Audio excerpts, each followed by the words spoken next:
Welcome back to From the South.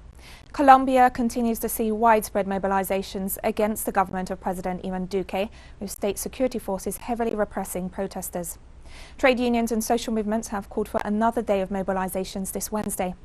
To discuss this situation, we now welcome Yhamir Chabur, an activist, student and member of the Red Cóndor Collective, which works to support Colombian activists. Yhamir, thank you for joining us. Thank you for having me here on TeleSUR English. It's a pleasure being here. Yhamir, we've seen a week of mass mobilizations in Colombia, with national strike action called last Wednesday against the tax reform bill proposed by the government of President Iván Duque. The response from the state security forces has been the violent repression of protesters, with dozens reported killed and injured and hundreds arrested. What can you tell us about the current situation in the country? So right now, the current situation in the country, the Colombian people are experiencing a historical moment of oppression, but they are meeting that with a historical moment of resistance. As you can see in videos of social media, in Instagram, Facebook, Twitter, you see the cities of Bogotá, Medellín, Barranquilla, Cartagena, and right now Cali, which is the main center of the resistance in Colombia. People giving their lives because it's an impossible situation right now that they're living in. It's a crisis. They're given the fact that during the pandemic, a lot of people haven't been able to work. And as of right now, the government last week, and still they said they rolled back the tax reform, the tributaria, which is supposed to increase taxes on food and imported goods. They said they rolled it back, but not fully. But that right there was the final straw for people within a country like Colombia. That was the camel that broke the straw that broke the camel's back. Sorry about that. For people to uprise, it was the bubble that burst within that society, because of the fact that Colombia is a country that is one of the most unequal in Latin America, second to Honduras, is the fact that Colombia is a country where social leaders constantly get killed. It's a country where you have the most displaced population. Given the statistics of the UN, you have over 9 million people who are displaced internally and externally, whether it's in Venezuela, Ecuador, or Brazil or Peru. So given all these factors, the government has taken everybody's rights, and given the fact that the military kills people for thinking differently than the government, and the thing that burst this resistance is the fact that the government wanted to take people's right for food to eat. So this is why you're seeing mass mobilization of the Colombian people right now at this hour. Yhamir, Colombians, as you've noted, Colombians have taken to the streets not just to protest the neoliberal reforms promoted by the government, but also the escalating violence in the country. We're talking about a country where social, community, trade union, indigenous leaders are assassinated weekly, and where the government continues to fail to implement its commitments according to the 2016 peace agreements.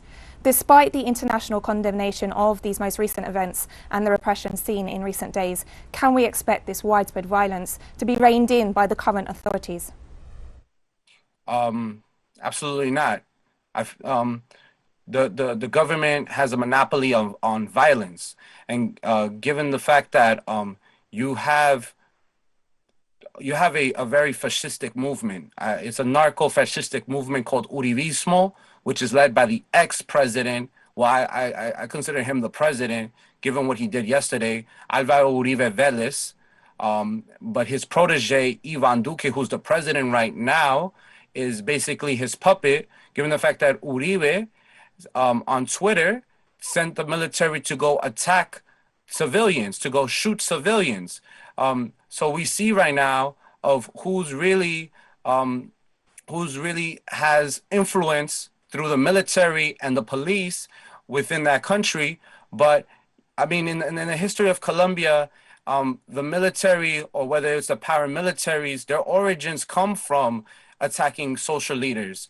The fact that a lot of this has to do in connection with U.S. foreign policy within Colombia, going back to the 1960s, going back to when the United States under the administration intervened with the general named William Yarborough in order to create the paramilitaries to repress any social leaders that they deemed to be communists. This was a way to not allow the expansion of the Cuban Revolution within the region. So we're talking about this has been a problem in Colombia for decades, and hopefully with this resistance that's going on in Colombia, it will show a new path. It will show a more revolutionary path for the Colombian people and against imperialism.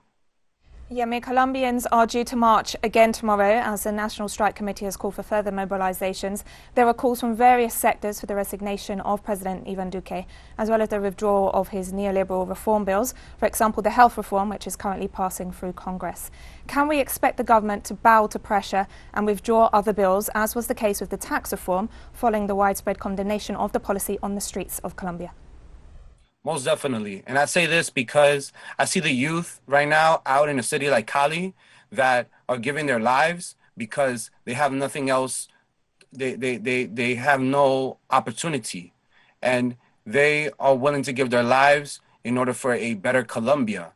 And I do feel that with the Colombians who live in the diaspora, like myself, I am a Colombian American, that we have to put pressure on our governments, whether we are in the United States or in other Latin American countries or in the UK or in Canada, and as well in solidarity with the international community, that they must be in solidarity with us in order for Iván Duque to resign. Iván Duque must resign, given the fact that his master, his jefe, boss, Álvaro Uribe, ordered those killings, and they're still killing people. Last night, they killed over 26 youth in the city of Cali, and there's still more reports coming out, but he has blood on his hands, and the Colombian people we're not going to stand for this, and we need the support of the international community in order to ensure that justice is served.